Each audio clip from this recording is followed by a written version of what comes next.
আমরা দেখতে পাচ্ছি যে আমাদের কমলপুরে দীর্ঘ ১০-১২ দিন ধরে জিও এবং এয়ারটেলের বিভিন্ন যারা আমরা ব্যবহারকারীরা আছি তারা সঠিকভাবে আমরা ফোন ব্যবহার করতে পারছি না, কারণ হচ্ছে নেটওয়ার্কের সমস্যা।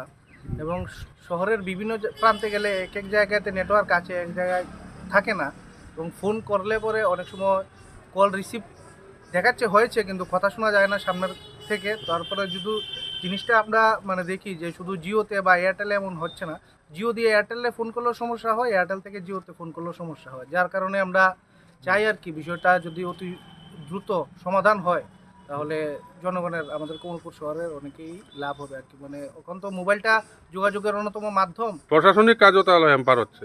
হ্যাঁ, অবশ্যই অবশ্যই। এখানে যদি নেটও ভালো না থাকে, সব জায়গাতেই তো প্রশাসনিক থেকে মানুষের ব্যক্তিগত সব কাজই অসুবিধার সম্মুখীন হতে হচ্ছে। শুধু কলের সমস্যা হচ্ছে না, নেটেও সমস্যা হচ্ছে। না, নেটে তো চলছে ভালো মোটামুটি, কিন্তু কলে অনেক সময় কল ড্রপ হয়ে যাচ্ছে, কল কাট হয়ে যাচ্ছে। আমরা যখন ফোন করছি, যখন আমি সেদিনকে আমাদের কমলপুর ইলেকট্রিক অফিসে ফোন করেছিলাম এয়ারটেল দিয়ে, তো ফোন তো তারা বিএসএনএল ব্যবহার করেই, তো আমরা ফোন করেছি, এখানে দেখাচ্ছে ফোন রিসিভ হয়েছে 10-15-20 সেকেন্ড চলে যাচ্ছে, কিন্তু সামনের জনের থেকে আমরা কিছু শুনতে পাচ্ছি না। রিপ্লাই পাওয়া যাচ্ছে না। হ্যাঁ, কিন্তু 2-3 বার এমন হয়েছে।